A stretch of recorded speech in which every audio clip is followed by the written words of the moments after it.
chose this topic because in my mind, I feel very strongly that for one to have a sense of meaning and purpose in life, one must feel joy. You agree? If you don't feel enough joy, and you don't feel it daily, better still, you feel it hourly. If you don't feel joy as a regular part of life, life is very hard, isn't it? And so I said this. I think in Buddhist circle, particularly in the Theravadan circle, I think we don't speak of this enough. We don't feel enough joy in the practice, joy in living the Dhamma. We don't feel that. And as I said, it gives meaning and makes living bearable. All it takes is actually perspective and attitude, really. Our world, as the Buddha had said, is pretty much mind-made. What you say to yourself, you will believe. So if you whine to yourself, but no one's listening to you, as you whine to yourself, you nag to yourself, you grumble to yourself, and you complain like you are service provider, or like customer service. You complain to yourself, then you find life very unbearable. But if you always put a positive spin to things, you try.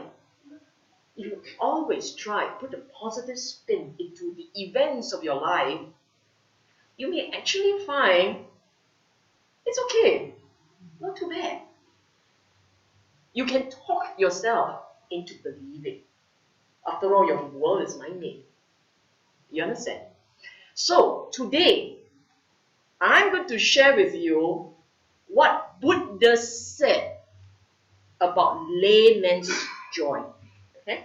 Layman's happiness for the layman in this life and in the next. If you recall, I came up with this slide. The first slide, it says, inspired by A.N. Anguttara Nikaya 4.54, Digajanu Sutta. Okay? This one.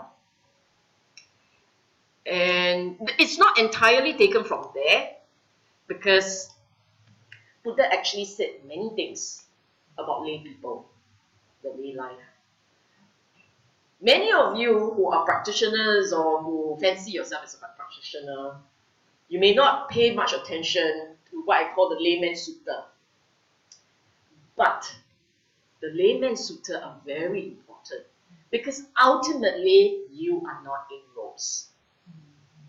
Ultimately, you have responsibilities to earn a living, feed yourself and feed your family, and ultimately, you have to live with your family. You know that thing, huh?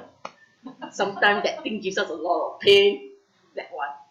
So, I said this, Buddha said this, unique to lay Buddhist laymen. You see, the Buddhist community comprises 4 types of people. Are you all familiar with that? 不知道. Never come for DFC, really. 4 types of people, huh? Monks and nuns, lay male followers, and lay female followers. 4 types. You have to belong to only one of them. Cannot say I part-time here, part-time there. Cannot. Part-time male, part-time female. Cannot. You choose one and stay there. Okay? And same thing. Cannot be part-time monastic and part-time lay people. No such thing. Okay? So what's unique for a lay person? You tell me. What's unique for you? I know we didn't plan properly. The answers are there. What you have that the monastic doesn't have by the Buddha's definition. I'm not going by conventional standards. I'm going strictly by our teacher's definition. What you have as lay people, families, your blood relatives, and assets. things that you own, your money, your house, your car, your debt. Okay, the things that you own. Now, what do you feel good about yourself? By the way, for lay people, it's perfectly fine to own things. Perfectly fine to be having your attachments and families and enjoying pleasure. How do we know that? In the Suta that I mentioned way in the beginning, that Suta came about, the Suta came about because Buddha's first cousin went up to him and asked him, Bante, sorry, this one is not first cousin, it's a different fella. It's his distant cousin. Nikachana is also from the Sakyan family. Went up to Bante and said, Bante, we are lay people and we enjoy good things in life. How? Singlish style. How?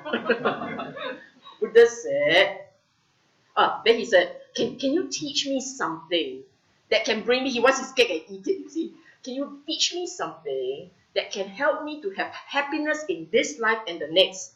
So he covered his ground. Sakya very smart. He covered his ground. Happiness this life and the next. Then Buddha said, okay, 4 things for this life, 4 things for the next. And this is where the Sutta, this talk is all about, the 4 things in lay life. First, 4 things in lay life first. Now let me ask you, what makes you feel good about yourself? You're a lay person, right? You tell me lah. What makes you feel good about yourself? I see whether you managed to hit the thing that Buddha said. Debt free. Sweet. Correct. What else? Zun. What else? What else? Huh? Giving. Okay, but that's for the next life. Very good. You already get there. Eh? What else? What makes you feel good about yourself? It's about you. So what do you feel good about yourself? Healthy. Healthy, of course. What else? 5% makes you feel good about yourself. I like you very much, but that's for the next life. What else? 8 leh, got 8 leh. You all came up with 3. Huh? Relationship. Yeah, you see the answer earlier on. Anything else?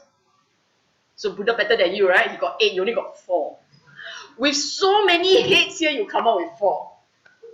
5 plus relationship. Give up? Give up. 4 for secular life. That I have a good job and I'm good at it. Agree? That I use my wealth to benefit me and others. That means you use your money. You earn a lot, but they all belong to DBS, doesn't count. That my wealth will last. Seriously, most of us don't want to die poor. I mean, if I'm poor all my life, it's okay. But if I'm rich in one part of my life, and unfortunately the front part, then I'm penniless at the end, you're very jialat, painful. That I forged fruitful, wholesome relationship. Okay? Now, detail. Got detail one. I bring you the Sutta, you read for yourself. I usually make people read. Freedom from debt. That is from the Sutta. Here he said, a clansman has acquired wealth by energetic striving, amassed by the strength of his arms, earned by the sweat of his brow. Righteous wealth, righteously gained. Bottom line, honest, legal, not harming or causing pain or grief to another. Your conscience is clear. You earn money, you earn it well, you are happy. This is important. A lay person must have financial security. You tell me, if Buddha was not brilliant? Then you must say, yes, he's brilliant. Hello. I must teach you to chorus correctly. You tell me if Buddha's not brilliant. We all don't agree with you, but too scared to say because in front of Buddha. Shy or not? So okay, I repeat. Tell me if Buddha was not brilliant. Yes. No, you must say it's brilliant.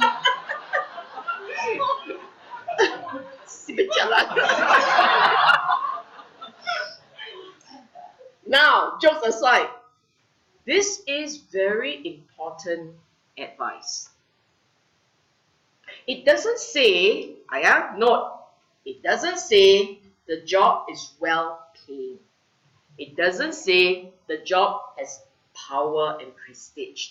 It said how you earn your money, legal, don't cause pain to another. Conscience clear. I use this word that I have a good job and I'm good at it. You look at what he said next. Whatever may be the means by which he earns a living, he is skillful and diligent. He possesses sound judgment about it in order to carry out an arrangement. In other words, he is good. He has judgment. So the thing that makes you good, your skill, your efficiency. And earlier on, he talks about working hard. Right? Sweat of your brow, strength of your arm. Very graphic imageries. So work hard, be good at it, be competent. There is nothing wrong with upgrading your skills. There is nothing wrong with learning more. You are a lay person, don't be laid back. Laid back. That's not the meaning of lay. You understand that? So don't come and tell me I'm a Buddhist. I suppose let go. Let go, be a monk then. If you are a lay person, you don't let go. Not like that. You let go when you let be when you are experiencing anger, agitation, greed. Those you let go. Your responsibility, your duties, your commitment, your obligations, you don't let go. That is not what the Buddha taught you to do. You have a moral responsibility to society, to yourself, to your families. No such thing as let go. Okay? And this thing about skillful and diligent, his words, means you have to try to be the best at the job. Not beat everybody else. I defeat people. That's not the idea. Okay? The idea is just be good at your job. If you're a doctor, be very skillful with your, if you're a surgeon, you can be very skillful with your hands. If you're an accountant, don't count the numbers wrong. Okay? And if you are a teacher, you teach and make people laugh. Second, that I use my wealth wisely to benefit me and others. Joy comes, a joy that comes from knowing you can afford things and live the life you want. Look at what Buddha said. With wealth acquired by energetic striving. The word energetic always comes up. When he talks about working, right, he always put in this word energetic. You don't sit there, do nothing and earn money, also not so nice lah. The noble disciple makes himself happy and pleased, properly maintains himself in happiness, makes his parents, wife and children, slaves, workers and servants, friends and companions. I'm not sure if you realize this, but by the expression, by the noun that he used, he covers three grounds. Upwards, parents. Lateral, friends and companions, wives and your wives. Downwards, your children, the servants, and in the old days, the slaves. Slaves. He remembers them. Can you see that? When we make policy, we don't think of domestic help. Not necessarily. But here the Buddha, he covered the ground. Make people who work for you happy. If you are familiar with the Suta, there is a Suta called Sigalo Sutta. It's called the teaching to Sigala. Sigala is this young man. It's very fascinating because there was one section where the Buddha told the young man that as a boss, he has to give time off to his servants. Weekend off leh. He is more advanced than many modern society. Can you imagine? I call Buddha the original trade unionist. Because he talked about paying wages on time. In the same sutta, paying wages on time. Allocate work according to their abilities. Give them treats from time to time. Look after them when they are sick. And letting them rest on off days.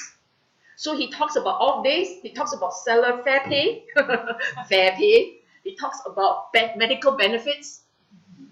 You tell me if he wasn't a trade unionist, right?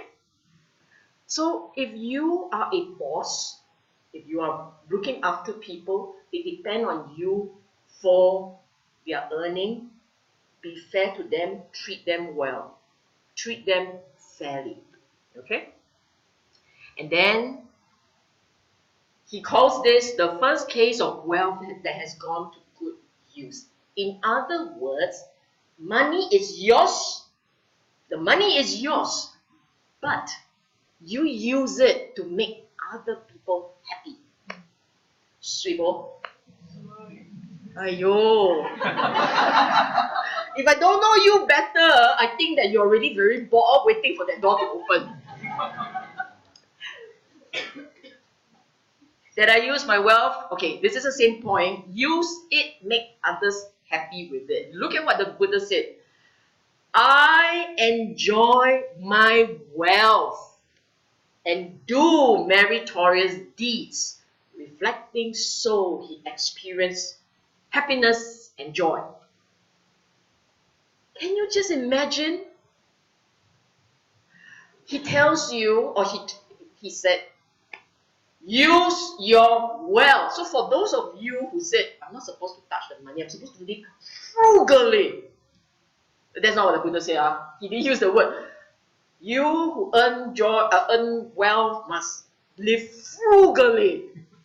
He never said that. In fact, I will give you the next time and your jaw will drop. So let's keep that jaw from dropping first. Now you just look at him saying, enjoy your wealth. Okay? You want to buy an iPad, to buy lah.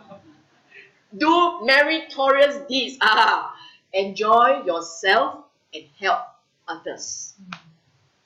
Balance. The Dhamma is always about balance. Look at the next one. Establish an uplifting offering of alms. Offering that is heavenly, resulting in happiness, conducive to heaven.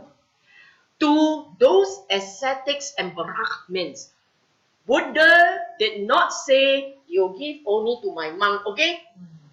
He never said that. He said ascetics and Brahmins. All shades of practitioners. The point is the next one. The qualifier is not that they are shaven-headed monks. The qualifier is who refrain from intoxication and heedlessness, who are settled in patience and mildness, who tame themselves, calm themselves, train themselves. You say, oh, Nibbana means Buddhist. Buddha doesn't own Nibbana. Nibbana is a state of mind. You have the Eightfold Path, you will experience Nibbana. Eightfold Path is a set of training. You train yourself with wisdom and morality and the calm mind, you will experience Nibbana. You don't have to declare yourself. Sorry, my passport says Buddhist. A Buddhist, the title The label Buddhist does not make you Nibbanic material. What makes you Nibbanic material is wisdom, morality, good person. A good person with wisdom and a quiet mind. That makes you Nibbanic material. Okay? You understand? So sorry, your Buddhist passport doesn't count. And therefore, this is the point that he made. Anybody who is calming their mind down and being a good person and serving a right cause, a good cause, help. If you can do that, just help. Okay?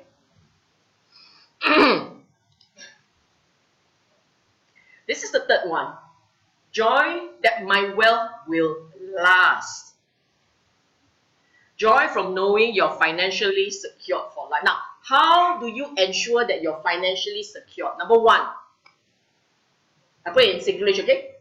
You don't anyhow spend money, lor. Balance. He said, neither too extravagant nor too frugal. Be aware of that.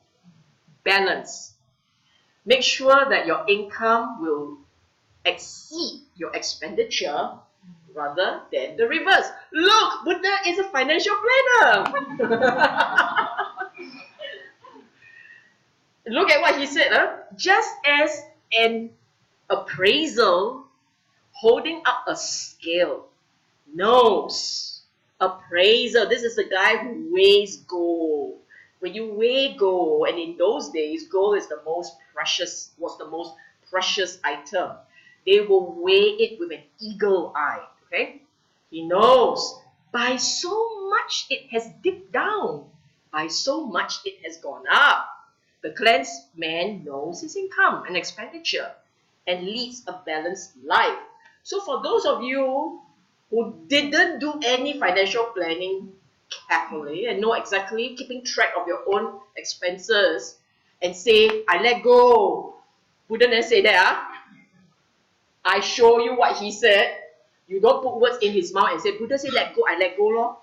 So I let go and I spend. He never said that. So in order to make sure that your wealth will last, you have to make sure you never exceed your earning. So you must know how to save. If he has a small income but lives luxuriously, others would say of him, he eats his wealth just like an eater of figs. Apparently, I'm told that the way they eat this is they go to the tree and they beat, pop, pop, pop, pop, pop, pop, and then all those fruits will drop and you pick whatever you want. So there's a lot of wastage. Okay? But if he has a large income, but he lives sparingly, frugally, others would say of him, may even starve himself. So people gossip and say, wow, speak himself. Like that, Okay? Very stingy.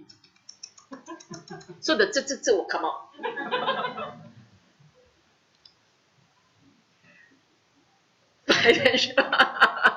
Know your income and expenses well.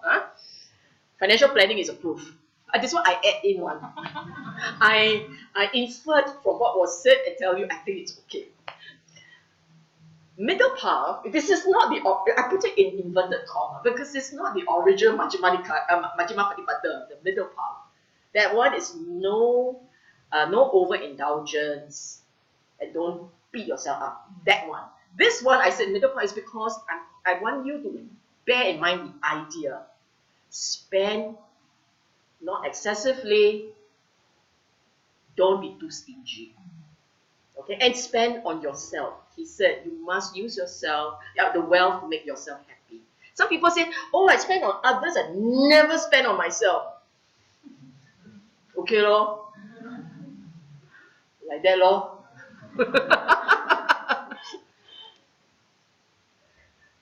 Joy from knowing you are financially secured for life. he talked about be careful of how wealth are dissipated. So, interestingly, 1, 2, and 3, womanizing, drunkenness, gambling, we all agree, right? It's a problem. But the fourth one, bad friends. This is what my mother would say, brought astray by bad friends. Okay? So, for yourself, for your children, for the people who turn to you for advice, watch out for the friends. You may not listen to your sibling, but the odds are you listen to your friends. Unfortunately. And this is what I said, someone got it right over here. Buddha said, happiness or freedom from debt. He actually said that. You own no debt, I have no debt. You experience happiness and joy. For those of you who paid off your housing loan, your car loan, your credit card debt, feels good, right? Don't answer me.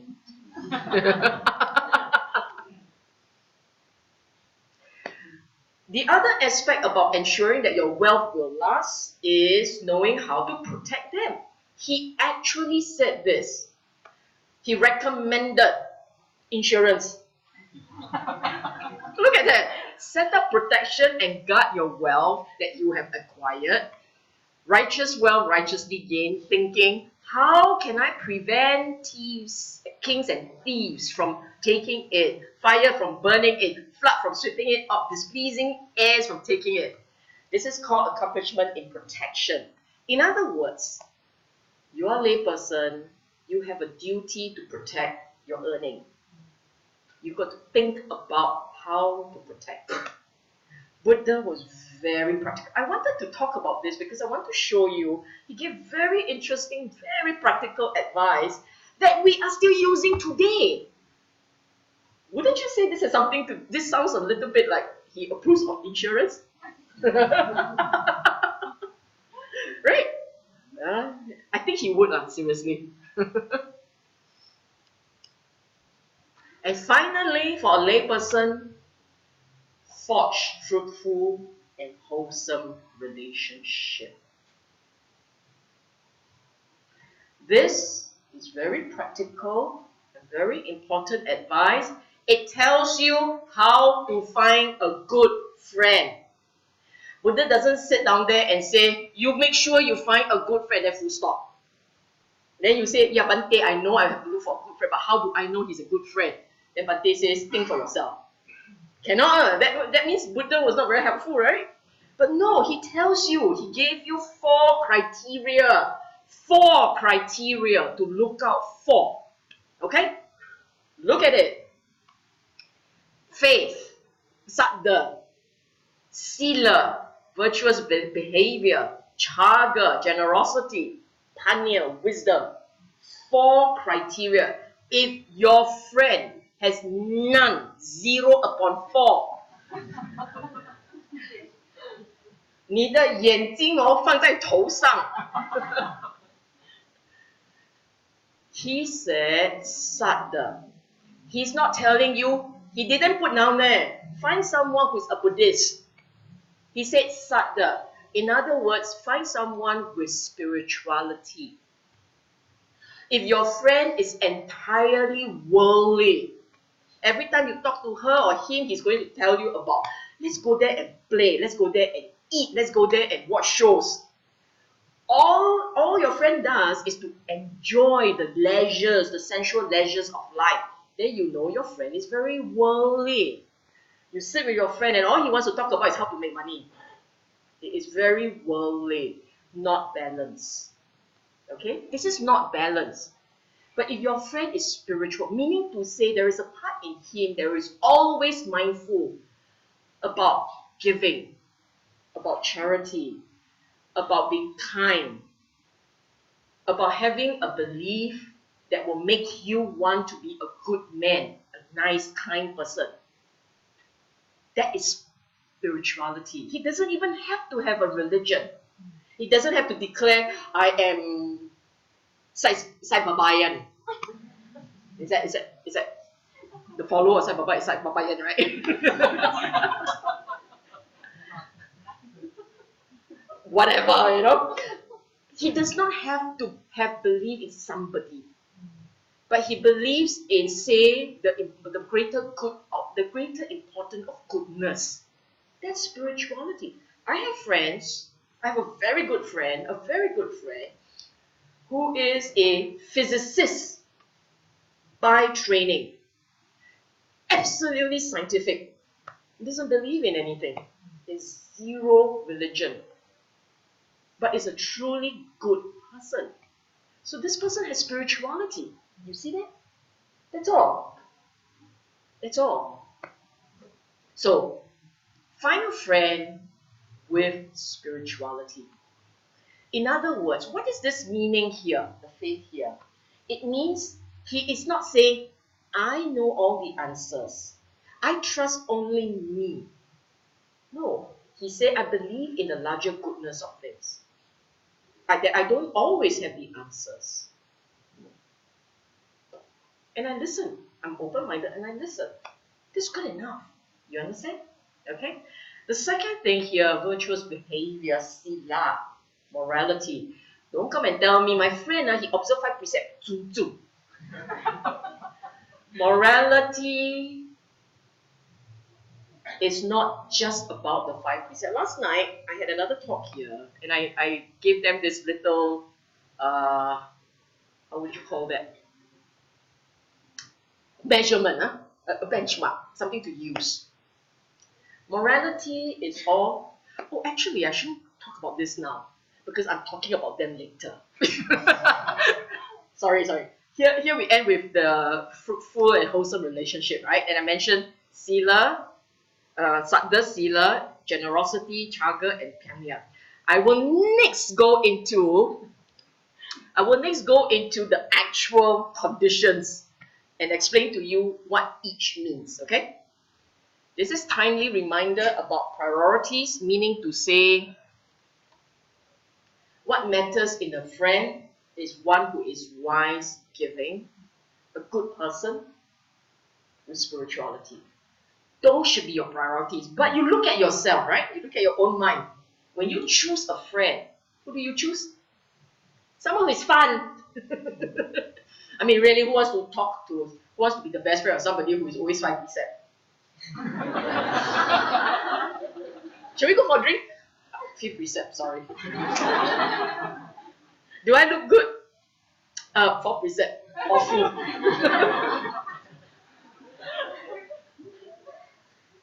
What shall we eat? Life crap.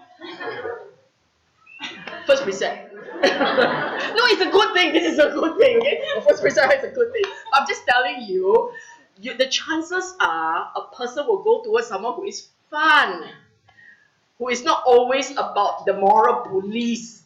Why you say people like that? Oh, they cannot stop, cannot talk, cannot walk, cannot. Very jialat. But it is interesting that Buddha gave you a checklist of wholesome qualities, and you should actually seriously think about these guys as your friend. Now I'm going to explain each one.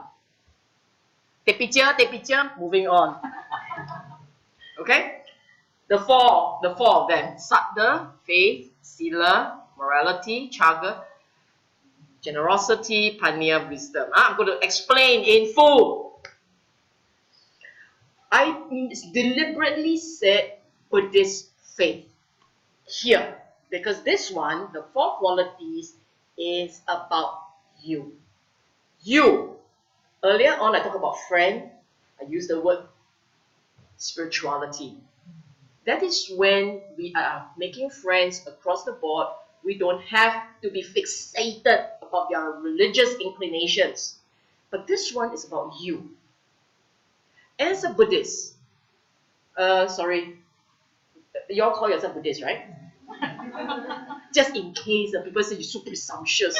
I'm not like, I said papayan. All Buddhists here, right? Most of you will call yourself Buddhist here. Okay. Here as a Buddhist, the faith says believe in the Buddha, Dhamma, and Sangha. But it's very specific. I'm not sure if you know the chanting that you chanted this morning. Iti piso, Bhagawa, Araha, Sama Sambuddha, etc., etc., right? The key point in that stanza is wisdom. Buddha walked the talk. He saw for himself what is enlightenment. He knew the steps into realizing Nibbana for yourself. You believe in him because you believe there is a way out. And he found the way. And you must believe he knew what he was saying. If you don't believe, then call yourself Saipatahan. No need to come this way. So believing in the Buddha is believing in his wisdom. That's all. No need to say believe in his magic, believe in this, that. Wisdom. The second one, Dhamma. Believing in the Dhamma is believing that this teaching is for enlightenment and you can taste it. You must believe in yourself also. The third one, Sangha, is belief in the practice of enlightened practitioner. You look at the stanza, you must actually always go back to the original stanza. Ujuk patipanno, sujuk patipanno, nyat yapatipanno. All these is about understanding, knowing what you're doing, practicing correctly. It's about practice. With wisdom and understanding, you practice and you will realize that. So it's about practice. It's not about a bend in rope. It's not about I'm wearing the rope, bow, bow. It's about practice. This is very important. Now, tell you something you may not have heard before. Those are the triple gems outside. The Buddha, the Dhamma, the Sangha. They are outside. As a practitioner, eventually the triple gem is inside. It has to come inside. Meaning to say, the more you understand the Dhamma, the more you walk the path, the more you understand why was he the Buddha. Because you are beginning to feel the way he did. Beginning only because you're not Arahan. You're beginning to understand the Dhamma, you're beginning to feel what he felt. You're beginning to internalize the qualities that made Buddha. So you're becoming Buddha. Only the qualities. It's important. Because there is this beautiful standard that says, when you see the Dhamma, you see the Buddha. Why do you think that stanza comes about? It's only when you understand that you say, Ayah, like that, huh? Yala, Buddha. Got it. Okay? Dhamma. When you begin to understand the Dhamma becomes a way of life for you. It is not the Dhamma in the book, in that library. It is not. It literally is Dhamma that comes alive because you are walking the Dhamma path. Every word that comes out of your mouth is forged from an understanding of the Dhamma, so you don't say funny things that hurt people. You don't do funny things that hurt people. That's Dhamma. There is a way to practice, there's a way to behave, and you allow this to become you. You become Dhamma. That is why the stanza says, see for yourself, taste for yourself, immediately effective. If you suddenly realize, I'm going to die tomorrow, I will stop scolding people today. See for yourself, immediately effective. Huh?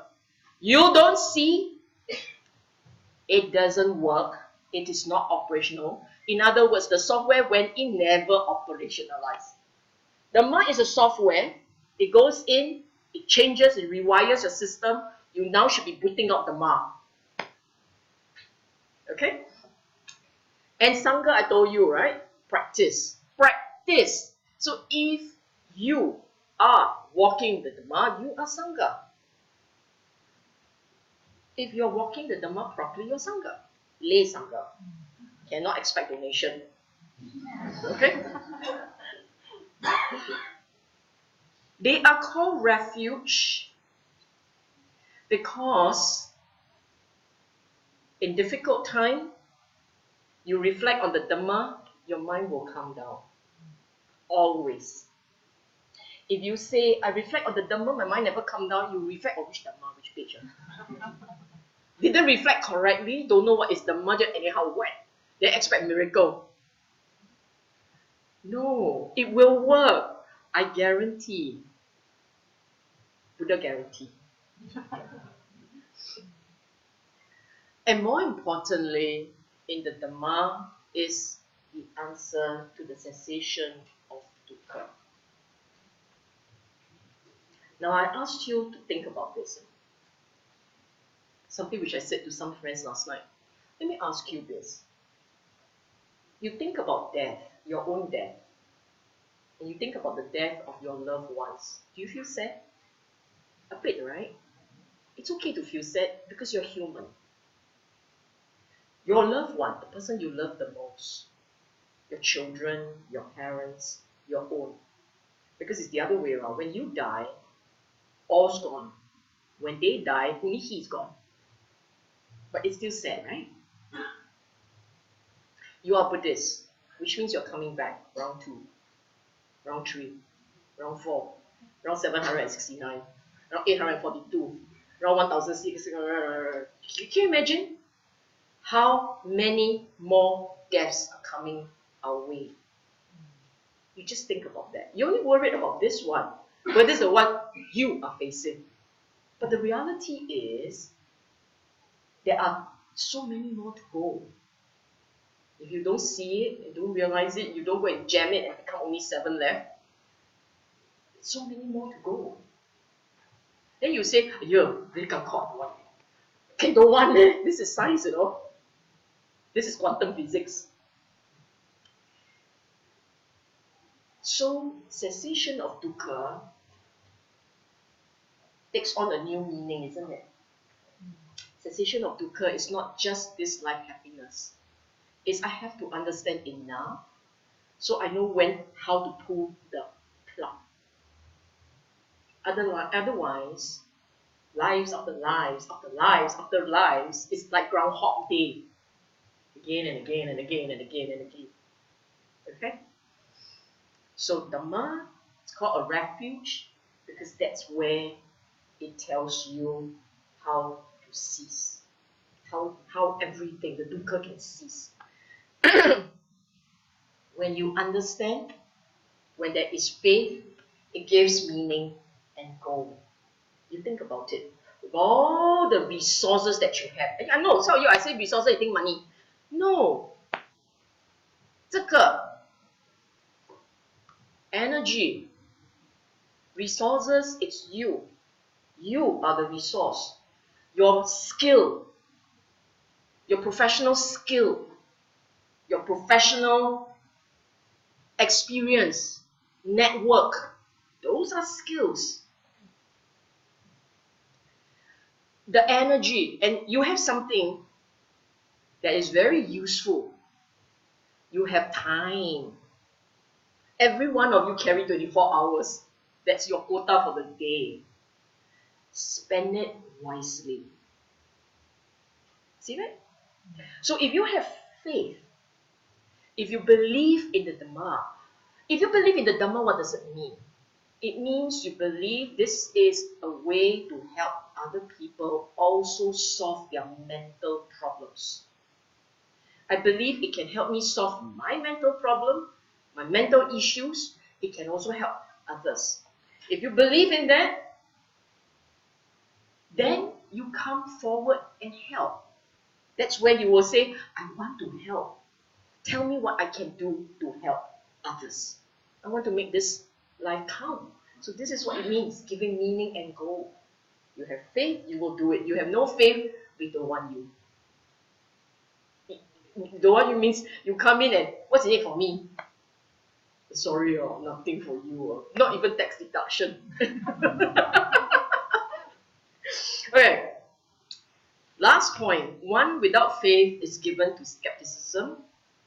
Skepticism in healthy doses is good. Too much is painful. If you want to believe, but you find you can't believe, jalan.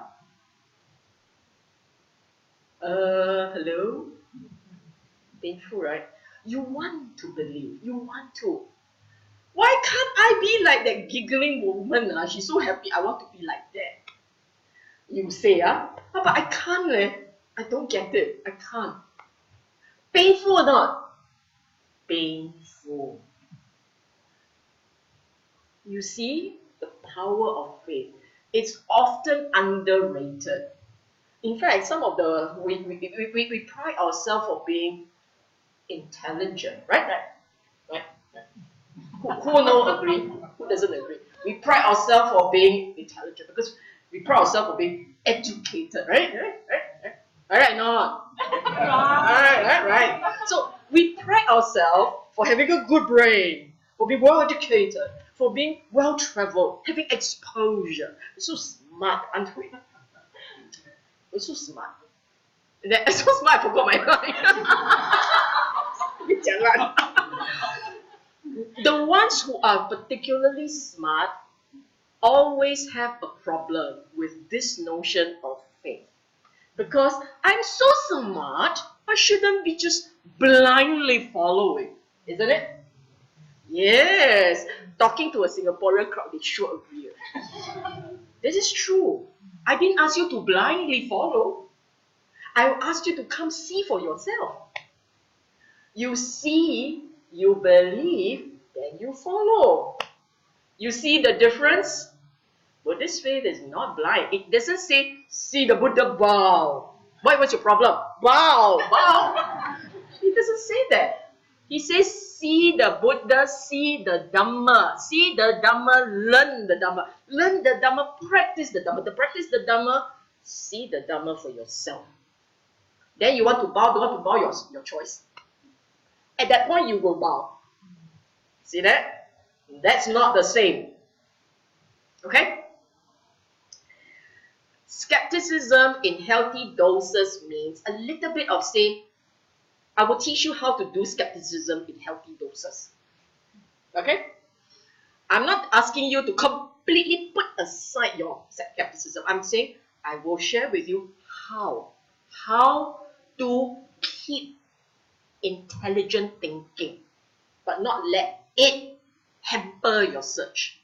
And that is asking only one question. Can you guess? You only have to ask one question. Everything that you're told, you ask only one question. Why? You tell me to bow. Why? You tell me I must do this. Why? But you must ask why with an open mind. Don't ask why. I don't agree with you. Then you don't ask now. You understand? You must ask why and say, okay, I will see for myself. Everything that the Buddha taught has a why in it. Did you know that? If you go into the Suta, he explains why.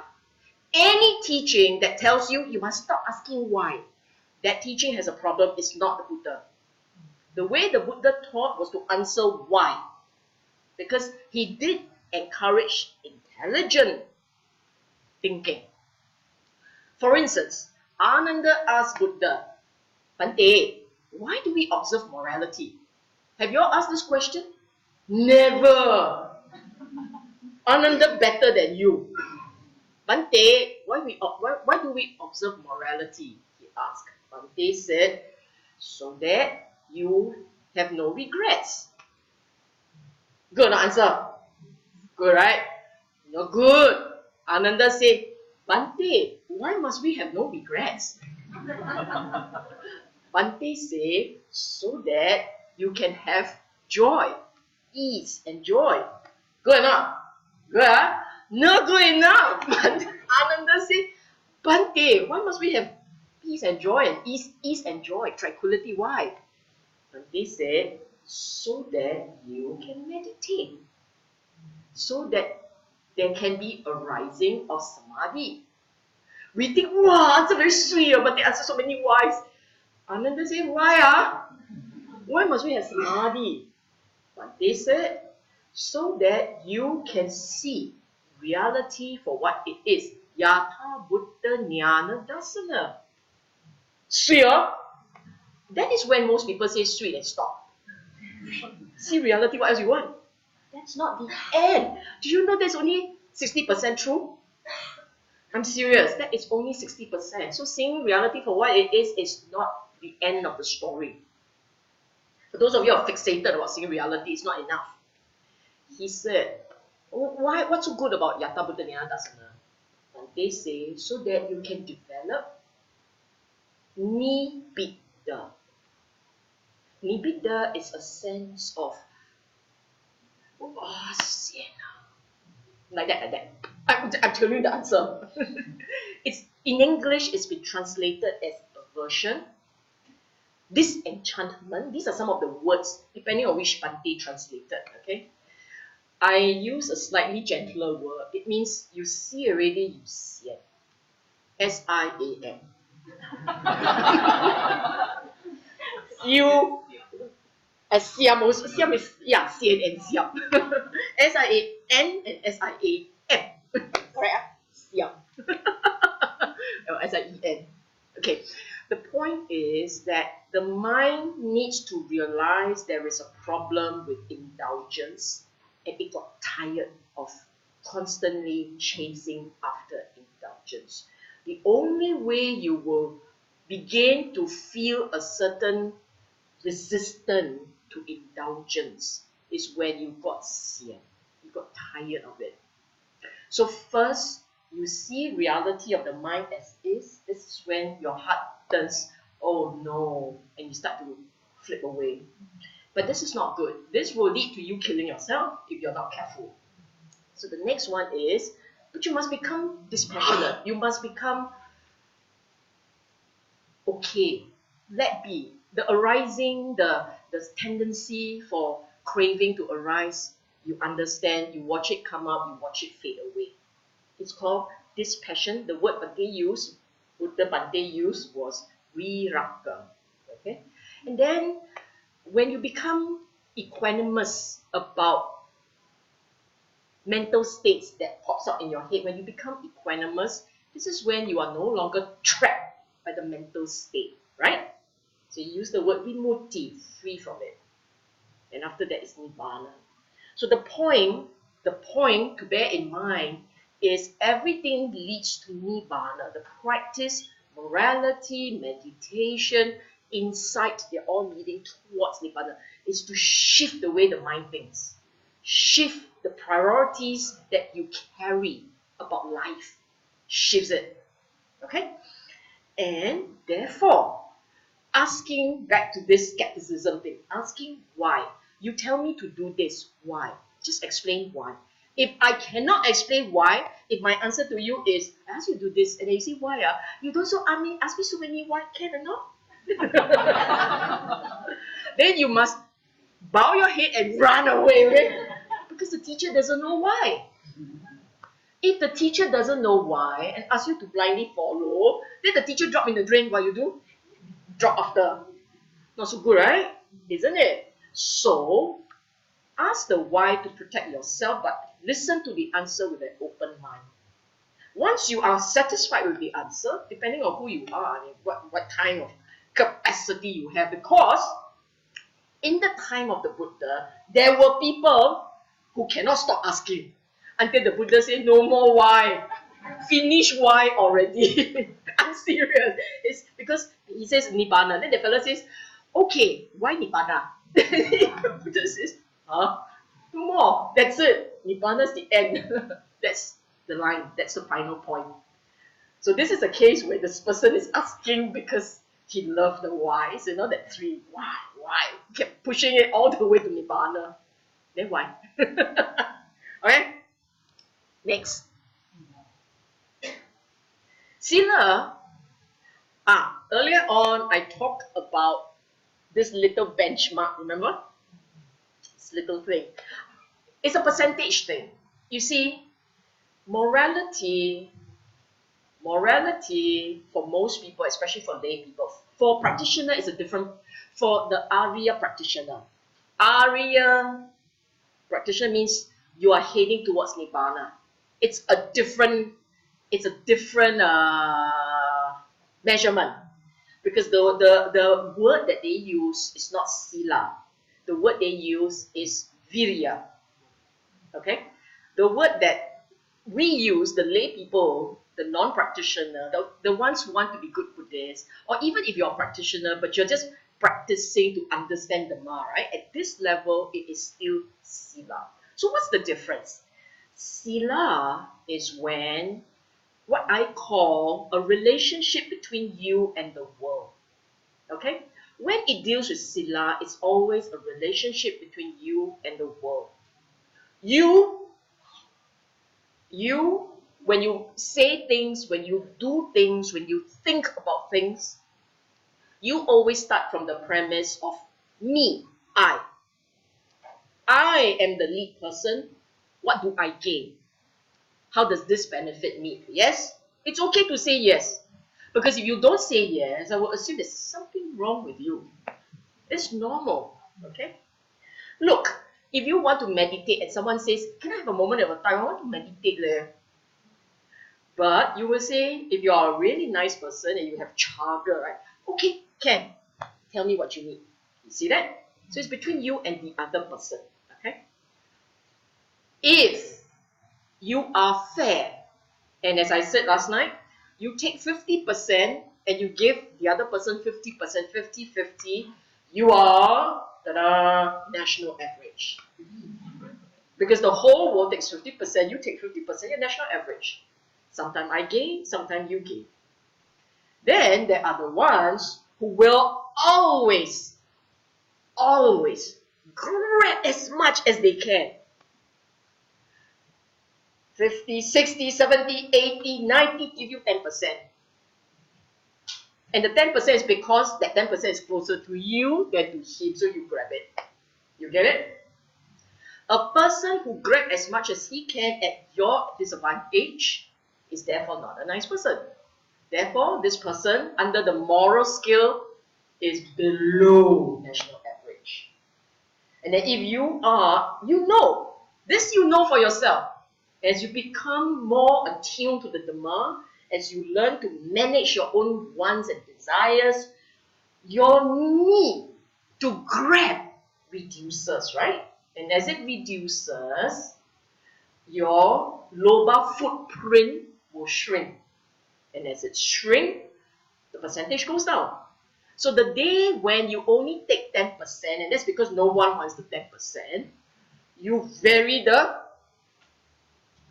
solid. This also you don't know. Emoji leh. Very solid. You're a good person, right? Isn't that how you judge the world? Isn't that how you judge the world? And that's how you judge. So morality really is about toggling that scale. So it's very situational. Someday you're on you are a good person today. You woke up on the right side of bed and you got out the bird chirp at you benignly. So you're feeling very good about yourself. And therefore, anybody, you go up the bus, everybody fought to go up, grab all the seats. You say, it's okay, I let go, right? Huh? So situationally, you were very chartered that day.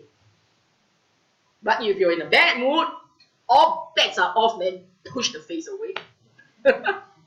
Okay. Now, so for you to remember, all you need is just know for yourself, empathetically. You're going to give it away or you want to grab? How much do you want to do? How much will you do for your interests at the expense of another? That's all you have to know. And then, sorry, that's point one. Point two, just two things. Point two is, if the reverse is done to you, how would you feel? If you say, oh, it's okay, I will do this. then I give him the rest. But if it's the reverse, if he did take this and give you the rest, how would you feel? You say, yeah, I don't like it, then don't do it. That's the rule. Empathy rule, the principle. So, avoid evil, do good, purify the mind. The word purify the mind. This is the standard. Avoid evil is the minimum. To prevent dropping below national average is avoid evil. To raise yourself to above national average and above national average at 60 percentile is do good. You want to hit 100 percentile, purify your mind. Easy to remember, right? Singaporeans love numbers. You give them numbers, they have an idea how to do it. You vague tell them roughly, they cannot take it. Okay? Now, the benefit of Sila is no remorse, no regrets, conscience clear. Okay? And this is important, especially at your deathbed. Very important, especially at your deathbed. If you are a reasonably national average person, if you're reasonably national average by other people's standard, the chances are it's the remorse that will bite you. A reasonably good person, remorse will pop up. Okay? So you don't want to feed that one. You want that to be out of the way. Now, I use the word deathbed, right? You're so sure it's a deathbed. Cannot be a death floor. Or a death falling. We don't know. We actually don't know when death will hit. And therefore, if you do not fortify the mind with the correct mental states, when it hits, what will it hit? You see that? And then you say, "Ayo, a bit late, right?" No, it's not late. I tell you the story of the execution. Have you heard the story of the executioner? Not yet. I like answers like that. You see, not firm, with confidence. Not yet. Next time like that, okay? You know why? All I need is one person say, "I have not heard of that." I will tell you the story. Say thank you. Okay. The story goes like this. There was this guy in the Buddhist time. He was a state executioner. Meaning his job description says, kill one person a day in the most gruesome way. And I mean it, there were sutas where the Buddha described pages of tortures to the death. And that's his job, this guy's job. And after he listened to the Dhamma talk, he got really scared. I mean, wouldn't you be?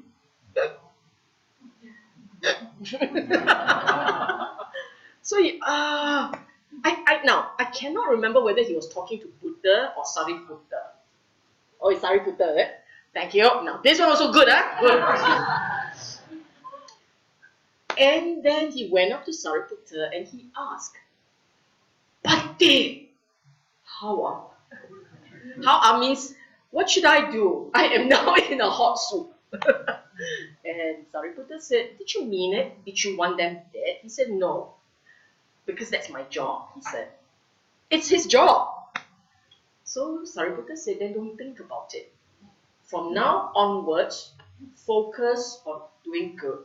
Just focus on doing all the good things." In other words, from where you understand, fortify your mind. This guy, he died and ended up in heaven. Okay? You cannot be worse than him. I put my last dollar.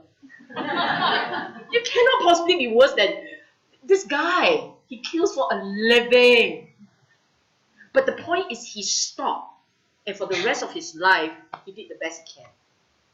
But if I remember the story correctly, the life after that wasn't very long. It was actually quite short. His payback is short life.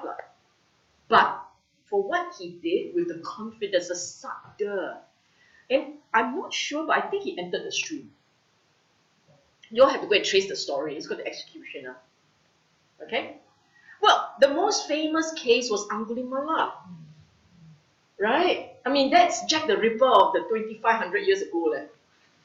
He somehow ripped out people's Dhamma. But he got it. And then you say, yeah, but he got Buddha. You got Dhamma, ma. See Buddha, see Dhamma, same. Right? So, it can be done. The point is, it can be done. You cannot be that bad. I mean, at most, you rip out a few cockroaches, splattered a few mosquitoes. I mean, that's your job, right? That's what happened. But it does mean that the point when you understand and you accept, don't do it again. I understand. I take my precept. Panatipata, Viramani, then go home and piak. Then might as well don't take. Take already, tomorrow must repeat. You see what I'm saying? So this is important. Okay? If 你决定了, you have decided, I'm going to turn over a new leaf, don't turn the color back. Go one way. Okay? Chaga. Chaga is so important, it's given its own airtime. I always say this. Look, chaga shouldn't it be like part of sila? But Buddha always flagged this out. He either calls it dana or he calls it chaga, but it's always flagged out. It is generosity. Everything, you just take the picture, but I'm just going to talk, okay? Anything in your mind, when there is an arising of resistance, that's all you need to know.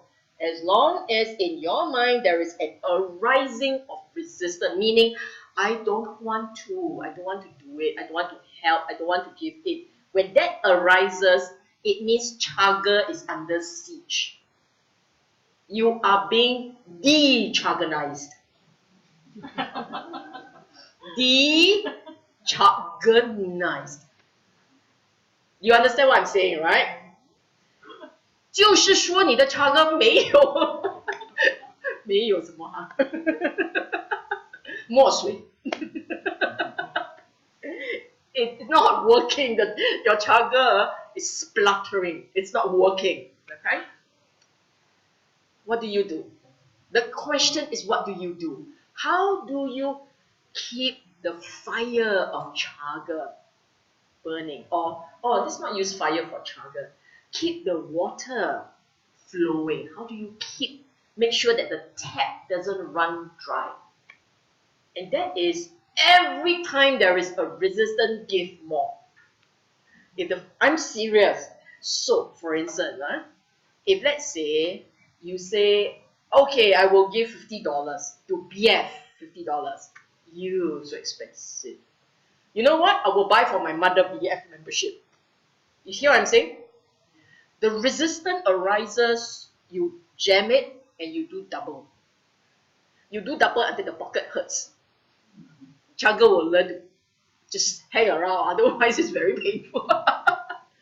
The point is, the resistance is a reflection of how the mind is holding and grasping.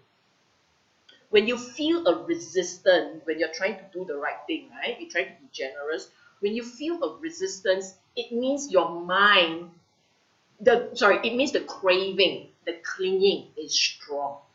Because the clinging is strong, you cannot feed that clinging. You have to teach your mind to let be. By giving double is to tell your craving, I'm fixing you. You fix this for your long-term good, for your larger good. You don't fix this, it will always be about there. It will always be there. Okay? And chaga is not just about material things. Not just about material things. It is also about your relationship, the mind. So for instance, you quarrel with people. There is a part in you that resists making peace. it means there is a holding there, there's a gripping there, there's a craving there. Make peace. Do it. You practicing chaga, what he didn't say he's practicing. You know what I'm saying? Why is this thing so important? Because at the end of the day, Nibbana, they'll step into Nibbana, that one step. Well, what is Nibbana? It is the cessation of craving. Literally, craving ceases. It stops. You think for yourself, how does that thing stop? It can stop. It will stop. It can. The craving, you can see craving reducing. As you understand the Dhamma and you start to operationalize it, you can see your own craving diminishing. In other words, from that many areas and sources of attraction to only this area, it's decreased number. Intensity has decreased. Duration has decreased. What else do you want? I repeat, in terms of the number of objects that you want to cling and grasp, it will reduce. The number goes down. Intensity. In the past, you deny me my favorite food, I will fight you to the death. Today, you deny me my favorite food, I go find something else to eat. It has changed. The intensity has reduced. Duration. In the past, if I don't get my favorite food, I think of it 3 nights, 3 days until I feed myself. Today, maybe a few minutes or a few hours, and then as time passes, less and less. That's craving diminishing. You are no longer held in the grip of what used to grip you. You still don't believe. You still think it cannot be done. Oh yeah, but that's a small thing. Small or big. The biggest would be life. When you hold on to living, power, that's the biggest. But you are not even Sotapanna, right? You haven't even entered stream, right? How many enter stream? Show of hand. So if you are not in the stream, don't worry about the power. Power will come later. Worry about the karma, the K-A-M-A, sensual delights and pleasures. You understand? So chaga is a very critical practice. Very critical. In fact, are you familiar with the Buddha's 10 meritorious deeds? Dana. Number 1 is chaga. Sila. What's the third one? Bhavana. Bhavana. Many people think that bhavana is meditation. It's not. It's cultivation. Bhavana is training. You putting effort into training the mind is bhavana, right?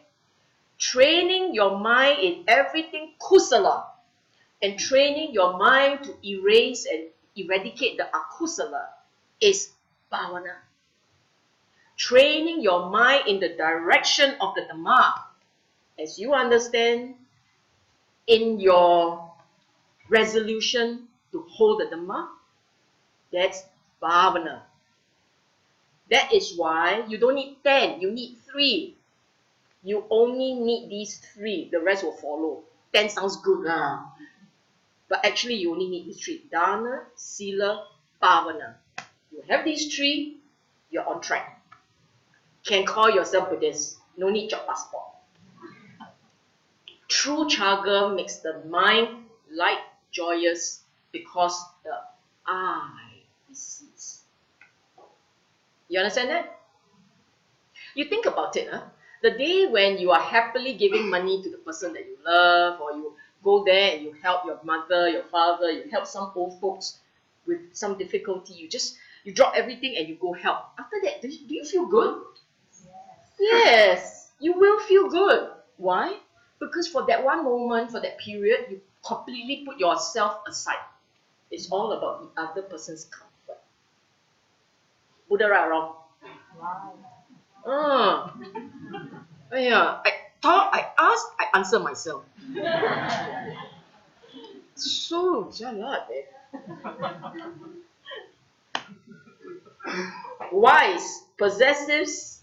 This is how he said it. Possesses the wisdom that discerns arising and passing away, which is noble, penetrative, and leads to the complete destruction of dukkha. I bring your attention to three things. Number one, discern arising and passing away. Now, wisdom, panya, actually appears as a word in many places. Specifically to lay people, when I told you the 8 joys, and the last one, number 8, is panya, right? When he spoke about panya in that sutta, he used this line: possesses the wisdom that discerns arising and passing away. And then you go, I'm a lay person and my wisdom pertains to something so chim. No. Well, actually, what this means is the realization of mortality. Okay? Some would say it is about, seeing the mind and the mental states that come and go. You are a lay person. He doesn't even meditate. You think he can see his mental state rising, falling away? The guy Digajanu, by the way, Digajanu means long knee. He must be very tall. That's probably his nickname. And Digajanu, he doesn't understand meditation. These fellows not like us who got time, holiday, Saturday, Sunday, can go for Dhamma classes. You have no time. They can't see a rising and falling away of the mental states in the mind.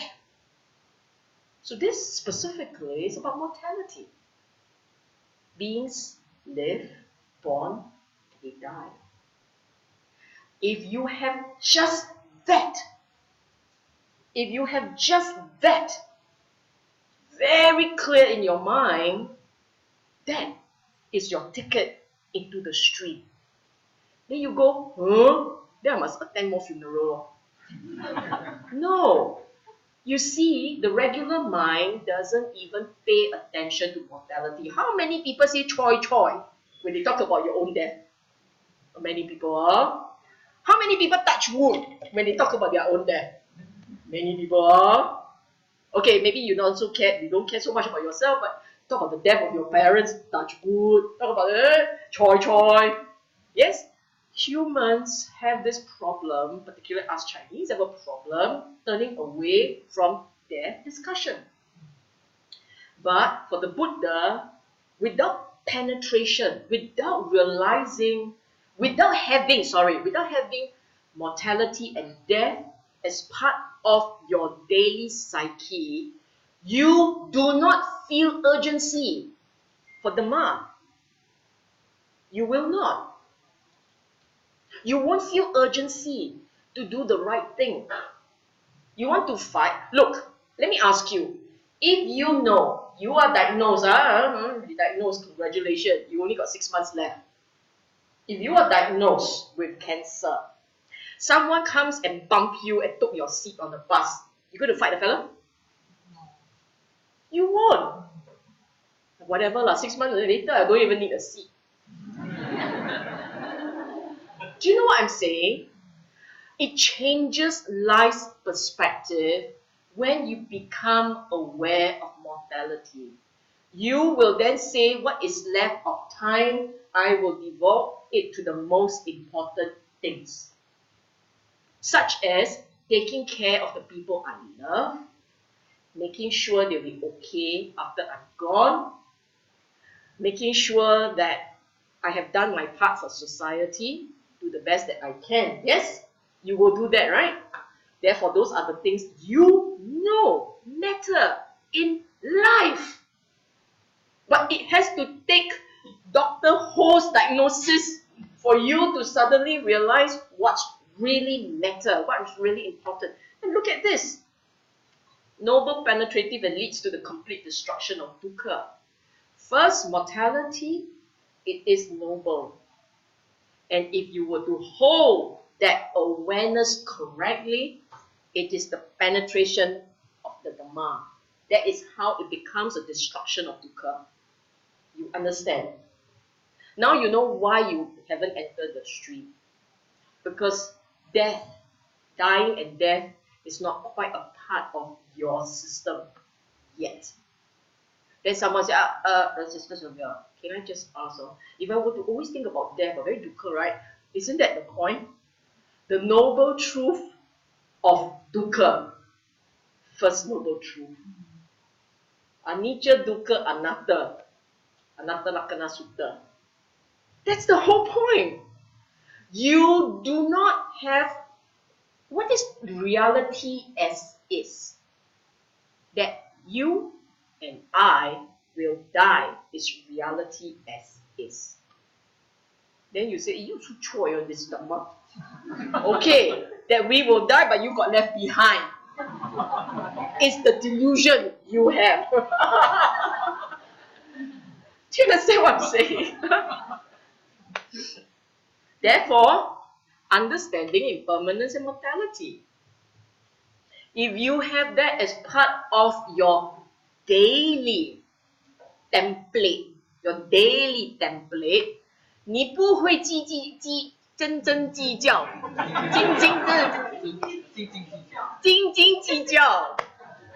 I usually give people a chance to correct my Chinese. Because I learn. 斤斤计较, right? Exactly. You do not 斤斤计较, you know? You will therefore have acceptance. See the word? You know 斤斤计较, you will have acceptance. You will learn moderation. There is contentment. I no need to teach you. You know how to arrive at the destination yourself. Okay. Joy is all about perspective, outlook, and attitude. Do you lament about what you don't have or give thanks to what you already do? Gratitude or the regular complaint bureau? It's what you tell your mind. That's what I said at the beginning of the talk. It's what you tell your mind. So, the Buddha's guide to the layman: live life joyously, practical, balanced, and sensible, effective. And always this one, always for oneself and for others. Always. It's not about others. It's also about you. You are only learning moderation. You know the 50%? It's just 50%, no? Try and keep yourself at 50. And if you raise the national average, you raise everybody lah. Okay? Mind to live at the end of life. Agree? Sad. Sad. Sad. Sad. Are you joyous yet?